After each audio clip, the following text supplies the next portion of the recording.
got here is a project for a couple guys, customer we know. A couple guys got a seal coating outfit, and they got the seal coat tank, and you got to crank this by hand to agitate it. And to do seal coating right, you have to put sand in there, so the sand collects in the bottom, and you got to stir it up to keep it suspended as you put it on. And they're too old and fat to turn and handle no more, so they want us to put a power drive on here using some old piece of junk engine that they gave us off of this end of the shaft here. But what's inside there is just a little reel in there on a shaft, and spins around, and there you go. Of course, these guys that drop this stuff off, they just give you an old engine here. We've got a 5-horse engine. We don't know how fast to end speed we want.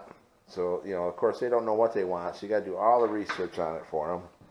We've determined that you want to run them about 12 to 16 RPM. We're believing our motor is a 600 output. It does have the gear reduction on it. So we think we're going to have to double reduce it with a jack shaft drive to still get down to the right speed, but we haven't done the calculations on that.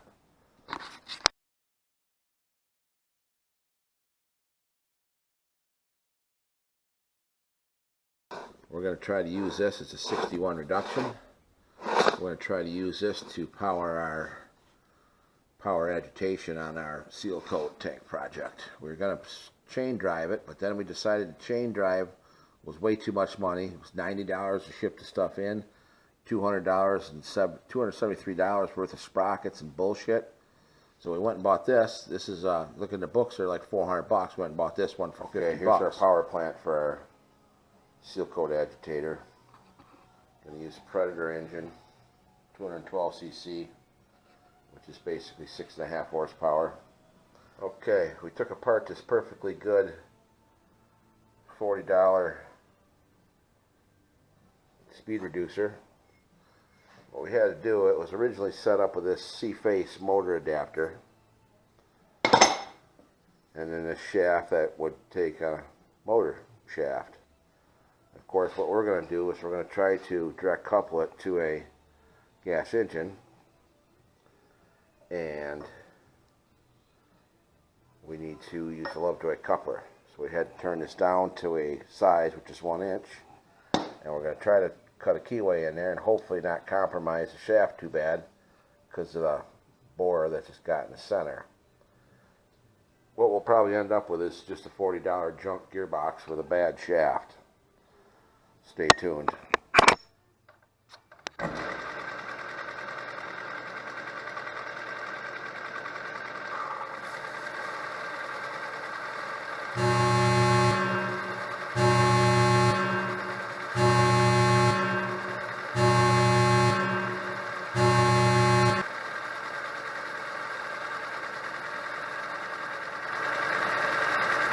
Okay, here's our little drive adapter we made. This side will slide into the gearbox in place of the motor shaft, and then this part will have the Lovejoy coupler that'll hook to the Lovejoy coupler here at the engine. This was the first go around, but it didn't fit into the gearbox shaft like it should. It was pretty sloppy, so we made another one that was a little tighter fit because we didn't want that wobbling. So this was a practice / scrap piece. Okay, so this is going to be the base plate with a hole for the V-belt drive to go in and a slot for the belt tightener. Those are a couple little pieces for the belt tightener pivots, and there's a couple braces for the motor base. So I'm going to try to cut that out.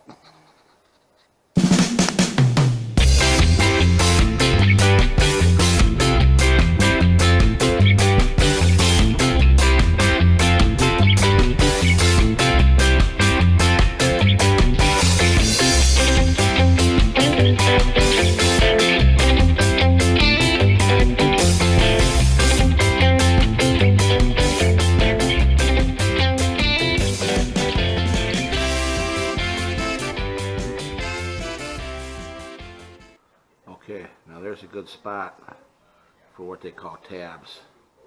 And apparently tabs are, it's a little bit of an interrupted cut.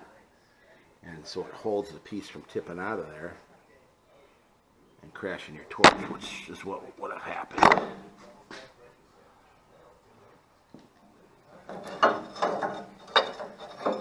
Should figure out how to do that.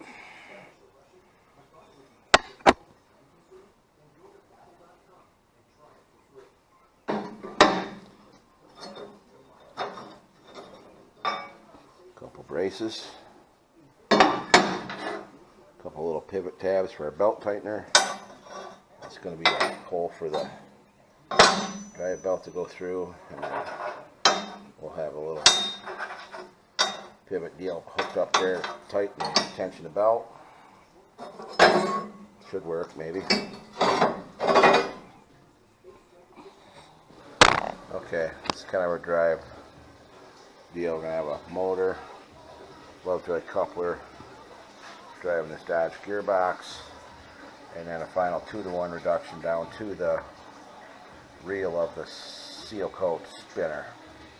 This is 60-to-1 gearbox. We're going to run this about 1,000 RPM, 1,200, hopefully just a little bit higher than idle. Just sit there and purr, hopefully. We'll see. And then we got our gussets.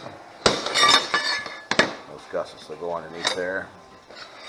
This will weld to the end of the tank. Got gussets for both ends. And then we'll have these two things here. These will be pivots here. We'll weld them in there like that. One on each side. And we'll have a gizmo down there to put some tension on the belt. We'll pull it down here, back and forth. Okay, this was a big challenge here. I was trying how we were going to drive this bottom shaft with a pulley. That we couldn't get the shaft out to put a keyway in, and we just didn't know how to do it. So this was a way that some crackpot I work with at work showed me how to do this, and it's the greatest way that I've ever seen to do stuff like this. Was he took and he fixed the shaft for my wood processor, and what he did was he welded it up, turned it down, and then for a keyway he drilled a hole in there and used a bit of a drill bit as a key. Drill bit's hard, and it worked great. Yeah, I've been still using it. It's been, I don't know, probably run 60 cord of wood through it. The last 20 cord I've been really beating the shit out of it because I got machine shop stuff to fix it. I want it to break so I can tell him what a shit job he did, but it's still holding in there. So that's what we did here, but we drilled 2 holes, put 2 drill bits in there. We'll see how that holds up. If it don't hold up, we'll blame old DW for a bad idea. Okay, we got the pulley kind of mocked up there. Got our motor mount brackets set on there. This is where the motor's going to go. Got the gearbox in place. We got to get some key stock and some belts and try to figure out our belt length, and then some sort of a belt tightener in there so we can turn it off, start the motor easier, all that good shit. That's about all we got done so far. Okay, I've been working on a seal coat drive system for the reel in there. We got our gearbox mounted. We got mounting for the motor. Motor sits there, it's just not on there. And then today we fixed up our belt tensioner system here.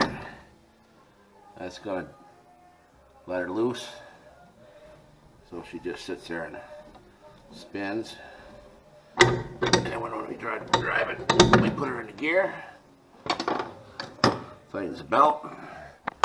Got a simple little gizmo here. That's hooked down to that gizmo there. That gizmo there pushes the tensioner up on the belt. And we just lock it. And that's a simple little keyhole. Keyhole slider, and that keeps the belt tensioned up. And then away we go driving our reel. Seems simple enough. Okay, there's the plate. Nothing on it. There's the hole for the V-belt to go through. This is the hole for the linkage to tension it. Gearbox mounting, engine mounting, and then this is the bracket that holds the gizmo into gear once it's into gear. Okay, we pretty well got the drive finished up for this, including some guards. So nobody gets their fingers taken off. That's always nice if you don't get your fingers taken off by the end of the day. Consider it a good day. Got a guard down here too. Holding it on with a couple little tabs. And then we got another guard up here.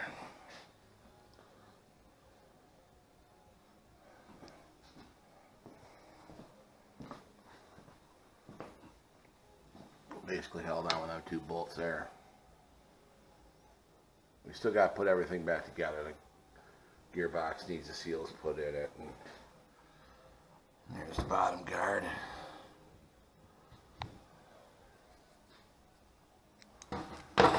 Okay, now this cover here has got some spacers on it. And what that'll be built out is a bracket that'll eventually hold the brooms. This is a broom box down here. Basically the broom handles fit through there.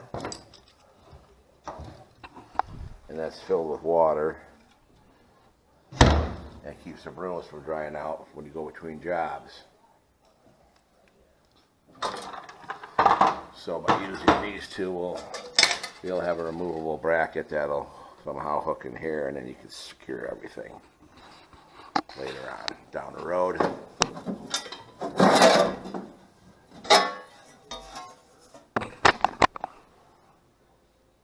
There's what the guards there.